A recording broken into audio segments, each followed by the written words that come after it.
High dear students, তোমাদের সকলকেই বাংলার স্কুলে ওয়েলকাম। চলো আজকে আমরা আলোচনা করব তোমাদের ক্লাস 12 রাষ্ট্রবিজ্ঞানের এলএকিউ প্রশ্নের সাজেশন নিয়ে 2025 সালে। ওকে, এছাড়া আমি তোমাদের বলে রাখবো তোমাদের রাষ্ট্রবিজ্ঞানের 10টি চ্যাপ্টারের কনসেপ্ট ভিডিও আপলোড করে দেওয়া রয়েছে। তোমরা সেটা ডেসক্রিপশন, নিচে যে ডেসক্রিপশন বক্স রয়েছে সেখানে গিয়ে প্রত্যেকটা অধ্যায়ের ভিডিও দেখতে পারবে। তোমরা প্রথমে ওই প্রতিটি চ্যাপ্টারের ভিডিওগুলো ধরে ধরে দেখো, দেন এমসিকিউ, এসএকিউ আর এলএকিউ প্রশ্ন প্র্যাকটিস করো। তাহলে তোমরা 100% পরীক্ষায় রাষ্ট্রবিজ্ঞানে 80-র মধ্যে 80 অ্যান্সার করতে পারবে। ওকে, তো দেখো আজকে যে বড় প্রশ্ন রয়েছে সেটা হচ্ছে বৈদেশিক নীতি নির্ধারণে জাতীয় স্বার্থের ভূমিকা কি? জাতীয় স্বার্থ রক্ষার বিভিন্ন উপায়গুলি উল্লেখ করো। ভীষণ ইম্পর্টেন্ট এবং ইজি একটা নোট, যেটা খুব শর্টে লেখা রয়েছে এবং 100% তোমরা যদি এইরকম ভাবে পরীক্ষায় লিখে আসতে পারো তাহলে 8-এর মধ্যে 8 পাবে। ওকে, দেখো প্রথম পয়েন্ট কি দেওয়া রয়েছে? প্রথম পয়েন্ট দেওয়া রয়েছে জাতীয় স্বার্থের সংজ্ঞা, তাই কি না? তাহলে প্রথমেই আমরা বুঝবো জাতীয় স্বার্থটা কি। দেখো, মর্গেনথাউয়ের মতে জাতীয় স্বার্থ হচ্ছে বিপরীতমুখী রাজনৈতিক স্বার্থের মধ্যে একটি বোঝাপড়া। তাহলে জাতীয় স্বার্থ কি বুঝলাম? জাতীয় স্বার্থ হচ্ছে বিপরীতমুখী রাজনৈতিক স্বার্থের মধ্যে একটি বোঝাপড়া। অর্থাৎ যখন মনে করো আমাদের দেশ ভারতবর্ষ অপর কোনো দেশের সঙ্গে সম্পর্ক করবে, সেটা আমেরিকা হোক বা রাশিয়া হোক বা পাকিস্তান হোক বা চীন হোক বা শ্রীলঙ্কা বা বাংলাদেশ, যে কোনো দেশই হোক না কেন, তখন ওই দেশের সঙ্গে যখন আমরা কোনো সম্পর্ক করব বা ব্যবসা বাণিজ্য করব, তখন আমাদের মেইন প্রধান উদ্দেশ্য কি হবে? আমাদের দেশের জনগণের যেন ক্ষতি না হয় বরং কল্যাণকর হয়, এটা যেন ফার্স্ট আমাদের ক্রাইটেরিয়া হয়। আমরা এমন কোন দেশের সঙ্গে সম্পর্ক করব না যে সম্পর্কের ফলে আমাদের দেশের মানুষের ক্ষতি হয় বা আমাদের দেশের ক্ষতি হয়, তাই কি না? তাহলে দুটো দেশেরই মধ্যে একটা বোঝাপড়া। উল্টো দিক থেকে আমাদের সঙ্গে যে দেশ সম্পর্ক করবে, মনে করো বাংলাদেশও তো সম্পর্ক করতে চাইছে, তারাও কি চাইবে? তাদেরও দেশের মানুষের জন্য ক্ষতি না হয় বরং তাদের জন্য কল্যাণকর হয়। তো এই দুটি দেশের মধ্যে বিপরীতমুখী একটি আলোচনা বা বোঝাপড়া, ফলেই সেটাকে আমরা বলছি জাতীয় স্বার্থ। তো আশা করি এটা তোমাদের ক্লিয়ার হয়েছে। নেক্সট দেখো, নেক্সট পয়েন্ট হচ্ছে, তাহলে জাতীয় স্বার্থ হলো, এর আন্ডারে আমরা কিছু পয়েন্ট নিয়ে আলোচনা করব। প্রথম পয়েন্ট যেটা আছে সেটা হচ্ছে বৈদেশিক নীতি নির্ধারণে জাতীয় স্বার্থের ভূমিকা। হ্যাঁ, তাহলে বৈদেশিক নীতি নির্ধারণে জাতীয় স্বার্থের ভূমিকা কি? দেখো, প্রত্যেক রাষ্ট্রের সরকারের বিশেষ উদ্দেশ্য ও লক্ষ্য থাকে, যাকে অনুকরণ করে পররাষ্ট্রনীতি, একসাথে হবে, পররাষ্ট্রনীতি সংঘটিত হয়। পররাষ্ট্রনীতি নির্ধারণে বিশেষ কয়েকটি জাতীয় স্বার্থের ভূমিকা নিম্নে আলোচনা করা হলো। এখানে তোমাদের বুঝতে হবে যে পররাষ্ট্রনীতি কি। পররাষ্ট্রনীতি মানে আমি প্রথমে যেটা বললাম যে অন্য কোনো রাষ্ট্রের সঙ্গে বিভিন্ন সম্পর্ক তৈরি করা, সেটাই হচ্ছে পররাষ্ট্রনীতি। অর্থাৎ আমরা বাংলাদেশ বা আমেরিকা বা ইউরোপের বিভিন্ন দেশের সঙ্গে কিরকম সম্পর্ক করব, সেটাই পররাষ্ট্রনীতির মধ্যে পড়ছে। তো যাই হোক, নিচে কয়েকটা বিষয় আলোচনা করা হয়েছে। প্রথম কি? দেখো, জাতীয় সার্বভৌমত্ব রক্ষা ও নিরাপত্তা বিধান। জাতীয় সার্বভৌমত্ব, তো প্রথমে এখানে কি লেখা রয়েছে পড়ে নি, দেন আমরা ডিটেলসে তখন আলোচনা করছি। দেখো, প্রত্যেকটি রাষ্ট্রসমূহ নিজের দেশের মধ্য দিয়ে জাতীয় সার্বভৌমত্ব রক্ষা ও অভ্যন্তরীণ নিরাপত্তা ব্যবস্থাকে সুনিশ্চিত করার মধ্য দিয়ে জাতীয় স্বার্থকে রক্ষা করে। কোন রাষ্ট্র তার জাতীয় স্বাধীনতাকে শূন্য করে বিদেশ নীতি রচনা করতে চায় না। হ্যাঁ, অর্থাৎ এখানে দেখো একটা ওয়ার্ড আছে, জাতীয় সার্বভৌমত্ব। জাতীয় সার্বভৌমত্ব মানে কি? একটা দেশ তার নিজের সিদ্ধান্ত নিজে থেকে নেবে, সেটাই হচ্ছে জাতীয় সার্বভৌমত্ব। অর্থাৎ আমাদের ভারতবর্ষ কি সিদ্ধান্ত নেবে সেটা আমাদের ভারত সরকারই ঠিক করবে। অপর কোনো আমেরিকার সরকার বা রাশিয়ার সরকার বা অন্য কোনো শক্তিশালী দেশ আমাদের উপর চাপ সৃষ্টি করে কোনো সিদ্ধান্ত নিতে বাধ্য করবে, এটা নয়। সেটাই হচ্ছে জাতীয় সার্বভৌমত্ব। অর্থাৎ আমরা যখন বিদেশ নীতি গ্রহণ করব, অর্থাৎ আমরা যখন অন্য কোনো দেশের সঙ্গে সম্পর্ক তৈরি করতে যাব, তখন আমাদের ফার্স্ট জিনিস যেটা মাথায় রাখতে হবে সেটা হচ্ছে আমাদের দেশের যেন সার্বভৌমত্ব বজায় রাখে। অর্থাৎ আমরা যেন অন্য কোনো দেশের উপর এতটাই ঝুঁকে না পড়ি যে সেই দেশটা আমাদেরকে যা বলবে তাই শুনতে হবে। এটাই বলছে কোন রাষ্ট্র তার জাতীয় স্বাধীনতাকে শূন্য করে, হ্যাঁ, অর্থাৎ এই যে নিজের ডিসিশন নিজে নেওয়ার যে স্বাধীনতা সেটাকে শূন্য করে কখনোই বিদেশ নীতি রচনা করতে চায় না। 2 নম্বর পয়েন্ট দেখো, 2 নম্বর পয়েন্ট হচ্ছে জাতীয় উন্নতি। প্রতিটি দেশের বিদেশ নীতির সবচেয়ে বড় গুরুত্বপূর্ণ উদ্দেশ্য হলো বৈদেশিক ক্ষেত্রে নিজের দেশকে প্রতিষ্ঠিত করা। অর্থাৎ আমরা অন্যান্য দেশের সঙ্গে সম্পর্ক করার ফলে যেন আমাদের দেশের উন্নতি হয়, সেটাই তো আমাদের মেন উদ্দেশ্য, সেটাই হচ্ছে জাতীয় উন্নতি। দেখো, তাই সার্বিক জাতীয় উন্নতির দিকে লক্ষ্য রেখেই বিদেশ নীতিকে গ্রহণ করা হয়। সুতরাং জাতীয় যেন উন্নতি ঘটে সেদিকে লক্ষ্য রেখেই আমরা বিদেশ নীতি গ্রহণ করব। 3 নম্বর পয়েন্ট হচ্ছে আর্থিক উন্নয়ন। দেখো, জাতীয় স্বার্থের এই দিকটির উপর ভিত্তি করে একটি রাষ্ট্রের পররাষ্ট্রনীতি নির্ধারিত হয়। কৃষি প্রধান দেশসমূহ জনগণের প্রয়োজন পূরণের পর উদ্বৃত্ত কাঁচামাল ও দ্রব্য সামগ্রী বিভিন্ন দেশে রপ্তানি করে এবং সংগৃহীত অর্থের মাধ্যমে নিজের দেশের উন্নতি পথ প্রশস্ত করে। অর্থাৎ আমরা অপর কোনো দেশের সঙ্গে যখন ব্যবসা বাণিজ্য করব সেক্ষেত্রে কি হবে, যেন আমাদের দেশের আর্থিক উন্নয়ন ঘটে। বিশেষ করে আমাদের ভারতবর্ষ যদি দেখি, আমাদের ভারতবর্ষ হচ্ছে একটা কৃষি প্রধান দেশ। আমরা প্রচুর পরিমাণে চাল, গম এগুলো উৎপন্ন করি। এবার এগুলো আমরা কি করব, বাইরের দেশের সঙ্গে বাইরের দেশের কাছে বিক্রি করব এবং সেখান থেকে টাকা ইনকাম করব বা আর্থিক জিনিস উৎপাদন করব। এই ক্ষেত্রে যদি দেখো, যারা উন্নতিশীল দেশ যেমন আমেরিকা, রাশিয়া বা ইউরোপের বিভিন্ন দেশ, তারা কিন্তু আমাদের মতন শস্য টস্য বিক্রি করে টাকা ইনকাম করে না। তারা দেখবে বিভিন্ন হাতিয়ার, যুদ্ধ সামগ্রীর জিনিস বিক্রি করে টাকা ইনকাম করে। আর ওই যুদ্ধ সামগ্রীর জিনিসের দাম কিন্তু এই খাদ্যশস্যের দামের থেকে বহু বহু বহু গুণে বেশি। ওই কারণে দেখবে আমেরিকা, রাশিয়া এরাই একমাত্র দেশ পৃথিবীতে যারা চায় যে সবসময় যুদ্ধ লেগে থাকুক। তারা চায় ভারত পাকিস্তানের মধ্যে যুদ্ধ হোক, তারা চায় আরবের মধ্যে যে ইসরায়েল, ইরাক, ইরান আছে তারা নিজেদের মধ্যে যুদ্ধ করুক। তাহলে কি হবে, তাদের দেশের উৎপন্ন যে যুদ্ধ সামগ্রী আছে সেগুলো বিক্রি হবে। ওকে, এইভাবে পুরো পৃথিবীতে তারা অশান্তির সৃষ্টি করেছে। যখন তোমরা বড় হবে, তোমাদের ব্রেনটাকে একটু ওপেন করবে এবং নিউট্রাল ভাবে সবকিছু অ্যানালাইসিস করবে, তখন তোমরা এগুলো ভালো ফিল করতে পারবে, আমার থেকেও বেটার ফিল করতে পারবে যে আমি ভুল বলছি কি ঠিক বলছি। 4 নম্বর পয়েন্ট হচ্ছে নিরস্ত্রীকরণ। দেখো, দ্বিতীয় বিশ্বযুদ্ধের পর থেকে মারণাস্ত্রের প্রতিযোগিতা সমগ্র বিশ্বকে যুদ্ধের মুখে ঠেলে দিয়েছিল। তাই পারমাণবিক শক্তিধর দেশগুলি নিরস্ত্রীকরণ, আণবিক অস্ত্রের উৎপাদন হ্রাস ও প্রসার রোধে আগ্রহী হয়ে ওঠে। এর ফলে সকল রাষ্ট্রের জাতীয় স্বার্থ সুরক্ষা পেতে থাকে। নিরস্ত্রীকরণ মানে কি? নিরস্ত্রীকরণ মানে হচ্ছে প্রত্যেকটা রাষ্ট্র আর অস্ত্র শস্ত্র তৈরি করবে না, এবং যেগুলো তৈরি মানে যা তৈরি করেছে সেগুলো থাক, আর অস্ত্র শস্ত্র তৈরি করবে না। আর এই ক্ষেত্রে মুখ্য ভূমিকা, নিরস্ত্রীকরণের ক্ষেত্রে মুখ্য ভূমিকা কে নিয়েছিল বলতো? ভীষণই হাসি পাবে। এই ক্ষেত্রে মানে পুরো পৃথিবীর সমগ্র দেশই যেন নিরস্ত্রীকরণ হয়, সেটার ক্ষেত্রে মুখ্য ভূমিকা নিয়েছিল ইউএসএ, মানে এমনি নর্মালি দেখো, আর একটা হচ্ছে রাশিয়া। দেখো, আর এখনো পর্যন্ত যতগুলি পারমাণবিক বোমা রয়েছে তাদের মধ্যে ইউএসএ আর রাশিয়ার মধ্যে প্রায় 99% পারমাণবিক বোমা এদের কাছেই রয়েছে। এরা তো অস্ত্র শস্ত্রের দিক থেকে বিভিন্ন মানে বিশাল শক্তিশালী হয়ে গেছে। এবার এরা তখন চেয়েছিল যে আর পারমাণবিক অস্ত্র শস্ত্র তৈরি করা দরকার নাই, যা হয়েছে হয়ে যাক।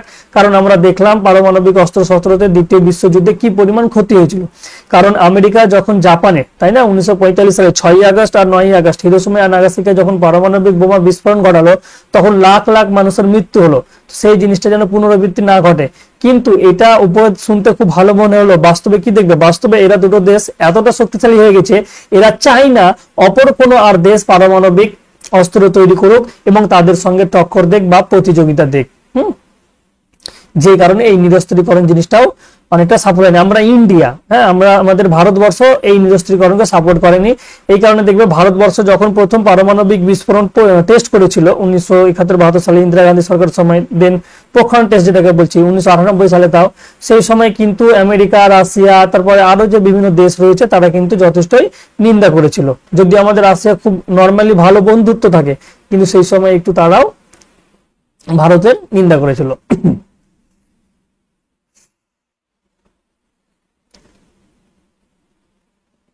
তাহলে প্রথম পয়েন্ট আমরা 1 নম্বর পয়েন্টের আন্ডারে কি বললাম, দেখো 1 নম্বর পয়েন্টটা ছিল বৈদেশিক নীতি নির্ধারণী, অর্থাৎ বাইরের দেশের সঙ্গে যখন নীতি নির্ধারণ করব সেই ক্ষেত্রে জাতীয় স্বার্থের ভূমিকা কি হওয়া উচিত। এর আন্ডারে আমরা 3টে সাব পয়েন্ট বললাম, কি কি?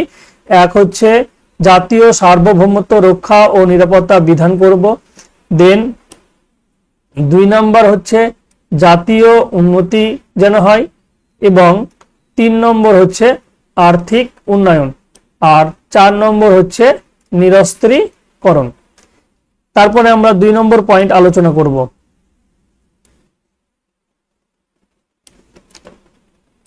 চলো 2 নম্বর পয়েন্টটা কি রয়েছে? 2 নম্বর পয়েন্টটা হচ্ছে জাতীয় স্বার্থ রক্ষার বিভিন্ন উপায়। জাতীয় স্বার্থ রক্ষা আমরা কিভাবে করতে পারি? প্রথম যেটা দেখতে হবে সেটা 1 নম্বর হচ্ছে কূটনীতি। কূটনীতি মানে কি বলতো? এই যে অন্য দেশের সঙ্গে সম্পর্ক করব, এক্ষেত্রে একটা দেশ যত বুদ্ধিমান হবে, যত ক্রিটিক্যাল হবে, তত সে এই জাতীয় সম্পর্ক নির্ণয়ে শক্তিশালী হবে। আমরা সবাই জানি যে এই দিক থেকে সব থেকে বেশি কে বলতো? আমেরিকা যুক্তরাষ্ট্র এই কূটনীতির দিক থেকে নাম্বার 1। তারা যে কোনো সময়, হ্যাঁ, তাদের যে বন্ধু দেশ আছে সেটাকে শত্রুতে পরিণত করবে, আবার শত্রু দেশকে বন্ধু করে নেবে। আমেরিকা একটাই স্বার্থ দেখে যে যাতে আমেরিকার কিসে লাভ হবে, তাছাড়া আর তারা কিছু বোঝে না। দেখো বর্তমানে কূটনৈতিক উদ্যোগ ও আয়োজনকে জাতীয় স্বার্থ সংরক্ষণের কার্যকর পদক্ষেপ হিসেবে বিবেচনা করা হয়। এক্ষেত্রে 3টি পদ্ধতি অনুসরণ করা হয়। কি কি 3টি পদ্ধতি? এক হচ্ছে আস্থা অর্জন, অর্থাৎ যে দেশের সঙ্গে সম্পর্ক করব তার একটা আস্থা অর্জন করতে হবে। 2 হচ্ছে আপোষ মীমাংসা, যদি কোনো ঝামেলা সৃষ্টি হয় তাহলে বৈঠকে বসে সেটা মীমাংসা করে নেব। এবং 3 নম্বর হচ্ছে বল প্রয়োগ ভীতি প্রদর্শন, অর্থাৎ একটা দেশের যে শক্তি রয়েছে সেটা প্রদর্শন করবে। দেখবে আমাদের যে 26শে জানুয়ারি প্রজাতন্ত্র দিবস হয়, সেই সময় আমাদের যত আর্মি আছে, এয়ারফোর্স বলো বা নর্মালি যে নেভি আছে, তারা সবাই তাদের সেই দিন শক্তি প্রদর্শন করে। অর্থাৎ আমাদের যে বায়ুসেনার বিমানগুলো আছে এবং বিভিন্ন যে সামরিক বাহিনীগুলো আছে, তারা নিজেদের বল প্রয়োগ ক্ষমতা দেখায়। এটা দেখায় কিসের জন্য? যেন অপর কোনো দেশ, পাকিস্তান বলো বা চীন বলো, আমাদেরকে এতটাই দুর্বল না ভাবে যে আমাদেরকে তারা ইজিলি অ্যাটাক করে নেবে আর আমরা তাদেরকে কোনো কিছু করতে পারবো না, চুপচাপ বসে থাকবো। তো এইরকম ভাবে প্রত্যেকটা দেশই তাদের বল প্রয়োগ করে থাকে। শুধুমাত্র ভীতি প্রদর্শন করবে, ডিরেক্টলি লড়াই করবে না। যাই হোক, 2 নম্বর হচ্ছে জোট গঠন। এটা একটা খুব ইম্পর্টেন্ট পয়েন্ট। দেখো নিজেদের সাধারণ জাতীয় স্বার্থ সংরক্ষণ, শক্তি বৃদ্ধি প্রভৃতি চিন্তা ভাবনার ভিত্তিতে একাধিক রাষ্ট্র জোট গঠনে সামিল হয়। হ্যাঁ, যেমন আমরা দেখেছিলাম ঠান্ডা লড়াইয়ের সময় মার্কিন যুক্তরাষ্ট্র ন্যাটো গঠন করেছিল। ন্যাটোর পুরো ফর্ম কি? North Atlantic treaty organization. জোট গঠন করেছিল, অর্থাৎ জোট গঠন মানে কি? বিভিন্ন দেশ তারা মিলে সংগঠন তৈরি করবে। এই যে ন্যাটো বললাম না, এই ন্যাটোতে এখন প্রায় 20টি কি 32টি দেশ রয়েছে, আমি ঠিক জানি না। এই দেশে ন্যাটোর অন্তর্ভুক্ত সমস্ত দেশের মধ্যে একটা চুক্তি হয়েছে কি জানো? যে 20টি দেশের মধ্যে, ধরে নিলাম 20টি দেশ আছে, অপর কোনো দেশ যদি 20টি দেশের মধ্যে যে কোনো একটিকে অ্যাটাক করে, তাহলে 20টি দেশ মনে করবে তাদের নিজেদের উপর অ্যাটাক করেছে এবং 20 জনই এক হবে, দিয়ে যে দেশটা হামলা করেছে তার উপর অ্যাটাক করবে। এটা হচ্ছে জোট গঠনের একটা গুরুত্বপূর্ণ শক্তিশালী সংগঠন, সেটা হচ্ছে ন্যাটো। এছাড়া দেখবে আমাদের ভারতবর্ষে তাও আছে, যেমন সার্ক গঠনের ক্ষেত্রে আমরা আছি, কিন্তু সেটা নামেই আছে, বাস্তবে নেই। যখন তোমরা রাষ্ট্রবিজ্ঞানের 6 অধ্যায় 7 অধ্যায় 5 অধ্যায় পড়বে তখন সেগুলো বুঝতে পারবে। এই কারণে আমি তোমাদের বারবার বলি রাষ্ট্রবিজ্ঞানে তোমরা দ্বিতীয় অধ্যায়ের কনসেপ্টটা আগে ক্লিয়ার করবে, দেন তৃতীয় চতুর্থ 2 3 4 এই তিনটা অধ্যায়ে যদি তোমরা কনসেপ্ট ক্লিয়ার করো রাষ্ট্রবিজ্ঞানে দেখবে ইজি হয়ে যাবে তোমাদের কাছে। আর এই তিনটে চ্যাপ্টারই আমি তোমাদের একদম ডিটেলসে ডেসক্রিপশন বক্সে দেখো চ্যাপ্টার ধরে ধরে পুরো কনসেপ্ট ক্লিয়ার করে রেখেছি। আমি 100% শিওর তোমরা অনেক কিছু সেখানে জানতে পারবে, শিখতে পারবে এবং বুঝতে পারবে। যাই হোক, নেক্সট দেখো, যেহেতু নোটটা আমি একটু এক্সপ্লেন করছি কোনো সময় লাগছে, কিন্তু তোমরা একবার বুঝে নাও তাহলে দেখবে তোমাদের মুখস্থ করার একদম প্রয়োজন হবে না, জাস্ট পয়েন্টগুলো বারবার পড়বে, মুখস্থ হয়ে যাবে, সেগুলো নিজে থেকে লিখতে পারবে। 3 নম্বর পয়েন্ট হচ্ছে আর্থিক সহযোগিতা। দেখো, আন্তর্জাতিক ক্ষেত্রে সম্পদশালী দেশগুলি দুর্বল দেশগুলিকে ঋণ প্রদানের মাধ্যমে তাদের অকুণ্ঠ সমর্থন আদায় করার মাধ্যমে নিজেদের জাতীয় স্বার্থ বজায় রাখে। অর্থাৎ যারা শক্তিশালী দেশ, হ্যাঁ, বিভিন্ন সময় শুনবে যে আমেরিকা বা ইউরোপের বিভিন্ন দেশ কি বলতো, ভারত বা বাংলাদেশ বা চীন, চীন তো এখন না, পাকিস্তান, এইসব দেশগুলোকে ঋণ প্রদান করে। এবার দেখো, যখন আমাদের নর্মালি ভাবে যখন আমরা কোনো বন্ধুর কাছ থেকে টাকা ধার নিই, আমরা ওই বন্ধুটাকে সহজে অপমান করতে পারবো? বা ওই যদি আমাকে কোনো একটা কথা বলে যে ভাই এই কাজটা করে দিত, তাহলে আমরা না করতে পারবো না? ঠিক দেশের ক্ষেত্রে এমন, যখন তুমি একটা দেশের কাছ থেকে টাকা ঋণ নিবে, সেই দেশটা তখন কি বলতো, তার স্বার্থের জন্য বিভিন্ন জায়গায় তোমাকে সমর্থন করতে বলবে বা তোমাকে কোনো কাজ করতে বলবে, তখন তুমি কি করবে? অত সহজে না করতে পারবে না। ওই কারণে টাকা ঋণ নেওয়া খুব একটা ভালো অপশন নাই যে কোনো দেশের ক্ষেত্রে। আর দুটো পয়েন্ট আছে, সরি শেষ হয়ে যাবে। নেক্সট দেখো, শক্তি প্রয়োগ। নিজেদের জাতীয় স্বার্থ চরিতার্থ করার উদ্দেশ্যে শক্তিধর রাষ্ট্রগুলি অন্য অপেক্ষাকৃত দুর্বল রাষ্ট্রের অভ্যন্তরীণ বিষয়ে হস্তক্ষেপ করে।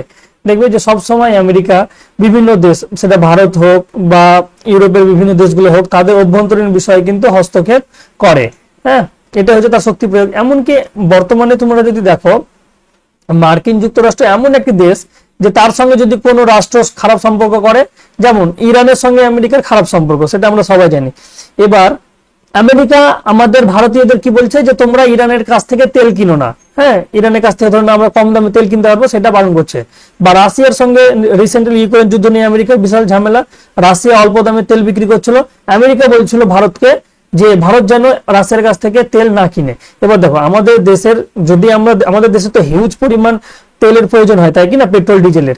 তো আমরা যদি কম টাকায় সে পেট্রোল ডিজেল গুলো পাই, তাহলে সেগুলো কিনবো না কেন? এবং আমরা কিনেছিলাম, তাও আমরা আমেরিকার কথা শুনিনি। কিন্তু এরকম অনেক দেশ আছে যারা তো আমেরিকার কথা না করতে পারবে না ডিরেক্টলি। তো এটাই হচ্ছে শক্তি প্রয়োগ, শক্তিশালী দেশের দুর্বল দেশের উপর। লাস্ট পয়েন্ট, সেটা হচ্ছে উপসংহার। দেখো, পরিশেষে বলা যায় জাতীয় স্বার্থই হলো কোন রাষ্ট্রের বিদেশ নীতির মূল মন্ত্র স্বরূপ। তাহলে জাতীয় স্বার্থটা হচ্ছে কি, কোন রাষ্ট্রের বিদেশ নীতির একদম প্রধান অস্ত্র। তবে মানে জাতীয় স্বার্থ এমন কোন সম্পর্ক করব না যেখানে আমাদের জাতীয় স্বার্থে আঘাত হয় বা জাতীয় স্বার্থ বিঘ্নিত হয়। তবে বৈদেশিক নীতি গ্রহণের ক্ষেত্রে প্রতিটি রাষ্ট্রের তার জাতীয় স্বার্থকে গুরুত্ব দেওয়ার পাশাপাশি কোনো কোনো ক্ষেত্রে অন্ধ জাতীয় স্বার্থকে কোনো প্রশ্রয় না দেওয়াই জরুরি। দেখো, জাতীয় স্বার্থ দেখতে দেখতে আমরা শুধুমাত্র আমাদের দেশের কথাই চিন্তা করে যাচ্ছি, আমাদের উন্নতি কথাই চিন্তা করে যাচ্ছি, এবং অপর দেশের যে ক্ষতি হচ্ছে বা তাদের ক্ষতি হতে পারে সেটা ভাবনা, সেটা কখনোই না। সবসময় চাইবো কি, যে যখনই কোনো দেশের সঙ্গে সম্পর্ক করব যেন দুটো দেশেরই উন্নতি ঘটে। মনে করো ভারত আর বাংলাদেশ যদি নিজেদের মধ্যে ব্যবসা বাণিজ্য করে, তাহলে কিন্তু দুটো দেশের ক্ষতি হবে না, দুটো দেশের জনগণের উন্নতি হবে। এবং সব থেকে ইন্টারেস্টিং ব্যাপার, দেখো আমাদের তো নাম্বার 1 মানে শত্রু দেশ হিসেবে পাকিস্তানকে জানি, কিন্তু তুমি যখন ভালোভাবে অ্যানালাইসিস করবে তখন বুঝতে পারবে আমাদের নাম্বার 1 শত্রু হচ্ছে চীন বা চায়না। পাকিস্তান তো আমাদের কাছে কিছুই না। পাকিস্তানের মানে কি বলবো, পলিটিক্স সংক্ষেপে বলছি, ভারত আর পাকিস্তানের সম্পর্ক যদি ভালো হয়ে যায় তাহলে পৃথিবীর বেশিরভাগ দেশের মাথা খারাপ হয়ে যাবে, চীন আমেরিকার এদের মাথা খারাপ হয়ে যাবে। আর ভারত আর পাকিস্তানের দুজনেরই জনগণের কিন্তু উন্নতি হবে, কারোর ক্ষতি হবে না। কারণ আমরা ভারত আর পাকিস্তানের দুটো দেশে যুদ্ধ করবে না, যুদ্ধের জন্য এত পরিমাণ খরচ, মানে কি বলবো, ডিফেন্সে এত পরিমাণ টাকা খরচ করে, সেই পরিমাণ টাকা যদি অর্ধেক তার এডুকেশন সিস্টেমে খরচ করে না, তাহলে দুটো দেশেরই শিক্ষা ব্যবস্থার আমূল পরিবর্তন হয়ে যাবে। কিন্তু সেটা হয় না, হ্যাঁ, যাই হোক, আশা করি একদিন না একদিন আমাদের ভারতীয়দের এবং পাকিস্তানিদের দুজনেরই সেম সহানুভূতি তৈরি হবে, সেই দিন আমরা দুটো দেশই একসাথে গ্রো করব। যাই হোক, এক্ষেত্রে আন্তর্জাতিক স্বার্থ ও বিশ্ব মানবতার স্বার্থকেই গুরুত্ব দেওয়া বাঞ্ছনীয়। তাহলে এখানে কাকে গুরুত্ব দিতে হবে? আন্তর্জাতিক স্বার্থ, অর্থাৎ সকল দেশের যেন উন্নতি হয়, এবং বিশ্ব মানবতা অর্থাৎ সকল মানুষেরই যেন উন্নতি ঘটে, শুধু আমাদের দেশের না। এর ফলে বিদেশ নীতি নির্ধারণের ক্ষেত্রে জাতীয় স্বার্থের ধারণা অর্থবহ ও কার্যকর হয়ে উঠবে। তাহলে এই ক্ষেত্রে যদি আমরা দেখি, পুরো জাতীয় স্বার্থটা কি হবে? কার্যবহ হবে। তো নোটটা তোমাদের ক্ষেত্রে একটু বড় হয়ে গেলো। যাই হোক, আশা করি তোমরা নোটটা ইজিলি বুঝতে পেরেছো। চলো, বাংলার স্কুলকে এইভাবে লাইক, শেয়ার আর সাবস্ক্রাইব করে সাপোর্ট করতে থাকো, এবং তোমরা অবশ্যই ক্লাসগুলো তোমাদের বন্ধুদের সঙ্গে শেয়ার করে দাও। চলো, থ্যাংক ইউ, জয় হিন্দ।